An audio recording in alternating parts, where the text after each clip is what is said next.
Et nous partons pour ce deuxième reportage à Saumertin, à côté du village de Betmal. Nous retrouvons Anne Larive qui nous explique la fabrication de ces sorbets. Je suis agricultrice donc dans la vallée de Betmal, tout ça depuis 1997. Et l'idée étant de fabriquer quelque chose qui n'était pas encore trop fait à l'époque, donc du sorbet. L'idée de faire des sorbets m'était venue, j'ai habité un petit peu en région parisienne plus jeune, même toute mon enfance. Et le must pour les copines à cette époque-là, c'était pendant que les gars partaient au pub boire une bonne bière, nous, avec les filles, on partait sur les bords de Marne manger une bonne glace. On avait repéré un bon glacier.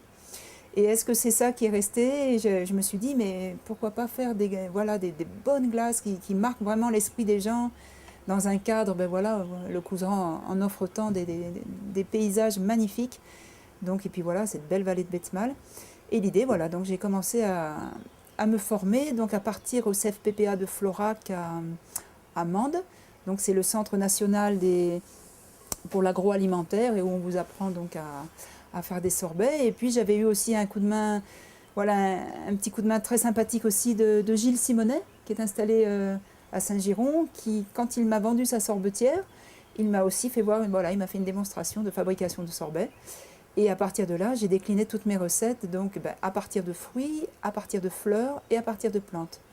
Tout ça cueilli, bien sûr, soit sur ma plantation, soit en cueillette sauvage dans la montagne, parce qu'elle nous offre une multitude de choses à découvrir et à consommer pour notre plus grand plaisir.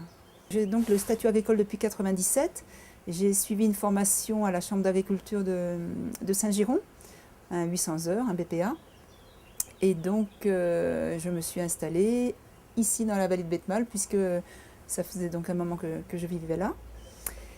Et voilà, et tout de suite donc mettre en culture toutes les parcelles avec des petits fruits rouges, quelques fruitiers aussi, quelques plantes aromatiques, tout ça afin de pouvoir fabriquer mes sorbets. En 1998, donc on a fait là une grande opération de plantation et on a planté groseilliers, cassissiers, myrtillers. Après, on a planté bien sûr quelques arbres fruitiers, de la rhubarbe, quelques aromatiques, de la lavande, du romarin. Et pour pouvoir bien sûr cueillir tous ces produits sur la plantation. Un choix qui a été fait dès le début, c'était pour moi une évidence, c'était de le faire en agriculture biologique. Voilà, moi j'ai un respect de la terre, je pense que c'est la terre qui nous nourrit et on se doit vraiment de la respecter et surtout pas de l'empoisonner. Bon, ça m'appartient. Et l'idée, donc, c'est de cultiver en agriculture biologique, de faire des petits amendements à partir de compost et puis de fumier que les voisins éleveurs peuvent me donner. Et après, en faisant des traitements, soit à partir de prêles ou de purin d'ortie, des choses comme ça. Et puis peut-être, je me dis aussi peut-être intervenir le moins possible, parce qu'on est déjà à 800 mètres d'altitude ici. Et puis quand j'avais fait ma formation, on m'avait dit que à 800 mètres d'altitude, il y a des maladies qui ne se développent pas, et c'est tout à fait vrai. Bon, je suis très bien exposée, je suis au sud, donc quand il pleut, c'est résilié très très vite, c'est bien drainé. Donc c'est vrai que pour l'instant, je me plains pas, il n'y a pas trop de maladies qui se développent ici. Voilà, donc l'idée, donc fabrication de sorbets, de coulis, de confitures, de sirop, de pâtes de fruits aussi à l'automne quand les coins sont là. Où là, je m'amuse à faire des petits duos, coin framboise, coin cassis, coin rhubarbe. Ça, c'est très apprécié. La pâte de fruits, c'est un produit qu'on ne trouve plus trop, de façon un petit peu, moi je dirais un petit peu authentique. Et puis, je m'aperçois que les enfants, quand je fais des foires biologiques ou je fais des marchés, ne connaissent pas la pâte de fruits. Autant, c'est des histoires de génération et nous, on connaissait ça. Nous, c'est ce qu'on avait en général pour goûter. Une pâte de fruits avec un morceau de pain. Et les gamins sont très très surpris, c'est toujours très agréable de leur faire goûter. Et ils vous regardent avec des yeux vraiment étonnés et puis à la fois contents. Voilà, donc un des gros pôles de travail de l'été, c'est la cueillette, qui représente alors là vraiment beaucoup d'heures de travail. Alors je me fais aider bien sûr d'amis de passage qui viennent me donner un petit coup de main comme ça, après des amis qui sont à la retraite, des fois de la famille aussi qui me donnent un coup de main. Et puis je fais appel depuis, comme ça fait une quinzaine d'années que je suis installée, au woofing. Donc le woofing, voilà, le WWOOF, c'est W-W-O-O-F, vous pouvez regarder sur Internet.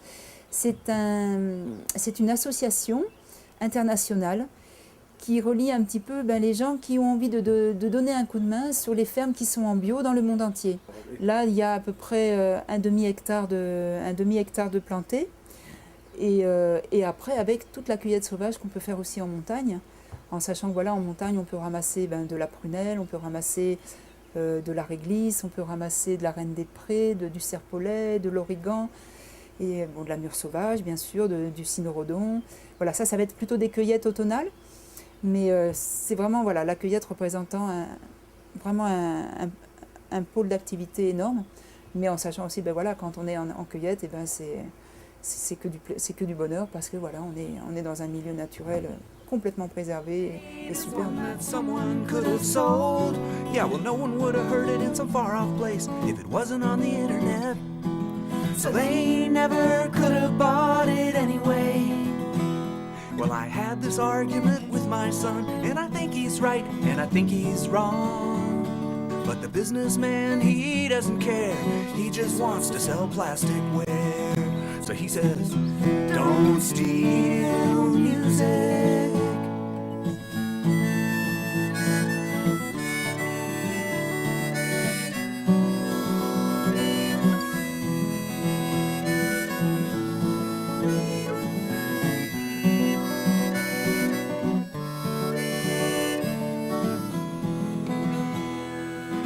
Donc voilà, après une fois la cueillette finie, et bien sûr il y a un autre pôle de travail assez important, c'est la fabrication. Donc voilà, donc je fabrique dans mon labo, à côté de la petite boutique, où il y a eu une volonté de vitrer la partie labo pour que les gens puissent assister à la fabrication.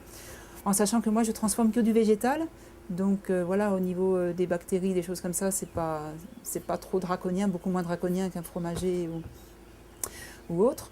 Voilà, l'idée après, donc les récoltes arrivent dans le labo et là je vais transformer soit voilà, donc en coulis, en sorbet, en confiture, en jus ou en pâte de fruits.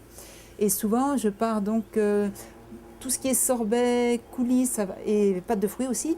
Je vais partir d'une pulpe de fruits, donc je vais passer dans une épineuse qui va m'enlever les peaux, les pépins. Et je vais récupérer cette pulpe-là que je vais faire cuire avec un sirop de sucre si c'est un sorbet, et puis avec du sucre directement si c'est une pâte de fruits.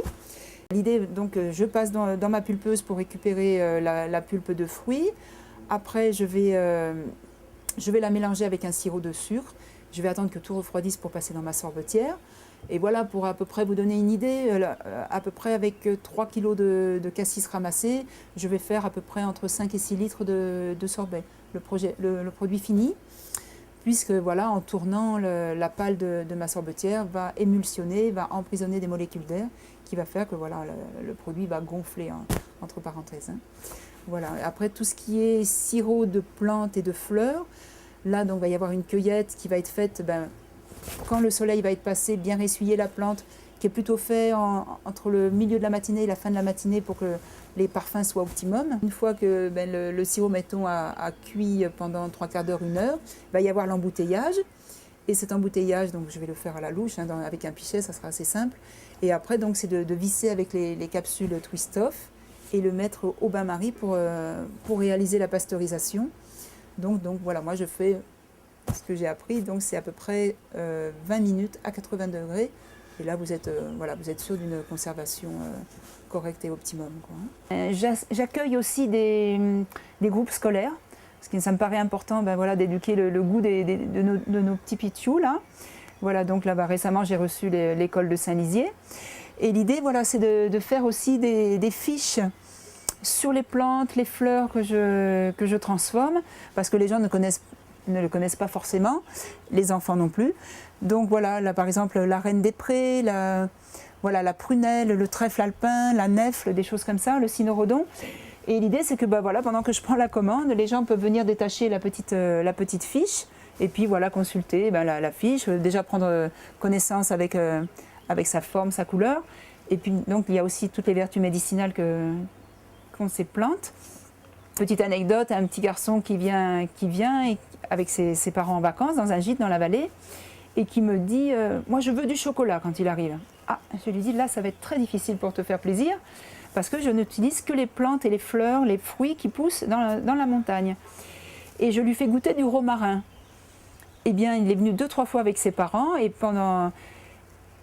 après c'est lui qui me réclamait la glace, le sorbet au romarin. Et ça je trouve que c'est un chouette retour, c'est merveilleux parce que je me dis ben voilà, ce gamin il a goûté un sorbet complètement original et puis voilà maintenant lui il va pouvoir aller sur des goûts originaux et oser d'autres goûts que le chocolat, la vanille traditionnelle. Et puis ensuite ben voilà, rentrer dans la boutique avec des produits à emmener effectivement et donc voilà ce que je vous ai dit auparavant, donc des produits finis, donc des confitures, des choses qui vont se conserver, que vous pourrez emmener soit pour faire plaisir à la famille, les amis et puis vous-même bien sûr. Voilà, je suis répertoriée dans le guide du routard Midi-Pyrénées qui me donne un sacré coup de main, un joli coup de pouce pour la connaissance du lieu. Les offices du tourisme que je remercie vraiment aussi du coin de Castillon, Santin, Saint-Lizier, Saint-Giron qui font vraiment un boulot extraordinaire pour me faire connaître parce que je suis quand même un petit peu... Il faut avoir envie de venir. Mais après voilà, donc juillet-août, effectivement ça marche très très bien. Après j'essaye de partir sur des foires biologiques pour vendre mes produits. Là par exemple le Civam Bio Ariège est invité à Mur de Bretagne début septembre, le 7 et 8 septembre pour aller vendre des produits sur ce marché bio. Donc c'est la foire Biozone. Et puis après, il faut vivre aussi le restant de l'année. Donc il y a aussi des petites boutiques qui jouent le jeu avec les producteurs locaux et qui nous prennent nos produits. Ce qui m'est beaucoup demandé aussi, c'est quand les gens arrivent dans ce cadre quand même superbe, c'est un hébergement. Donc je suis en train de réfléchir comment je pourrais effectivement proposer une petite formule d'hébergement sympathique et sur le lieu, donc ça serait un accueil à la ferme et puis les gens à la limite s'ils ont envie de participer avec nous aux cueillettes, à la transformation, ça serait pas un souci du tout. Voilà, de justement pouvoir pérenniser un petit peu mon activité dans une formule d'accueil, oui, j'y pense vraiment, oui. Alors bien sûr cette activité, je suis même moi étonnée, ça fait donc 15 ans que je la fais maintenant. Et chaque année, c'est un renouvellement, c'est un émerveillement parce que c'est une activité qui permet de vivre vraiment au rythme des saisons. Ça, je sais que c'est un partage avec la nature extraordinaire. Et c'est vrai qu'au bout d'un moment, la cueillette me manque. Là, dès que les premières cueillettes arrivent, je suis toute électrique en me disant « Allez, ça y est, on va pouvoir commencer à cueillir ». Et puis quand je vois cette belle matière première arriver dans le labo et que je peux, ça y est, commencer à transformer, je sais pas, je l'évite pas encore, ça se saurait, mais ça me fait vraiment, ça me transporte, ça me met en joie de pouvoir à nouveau, et puis voilà, de pouvoir la proposer aux personnes de passage, et puis qu'elles-mêmes soient émerveillées du goût et du cadre, et voilà. L'idée c'était vraiment ça, ce petit projet, c'était vraiment d'offrir un moment d'apaisement, de tranquillité avec un produit de la montagne qui laisse un souvenir inoubliable si possible. Yeah.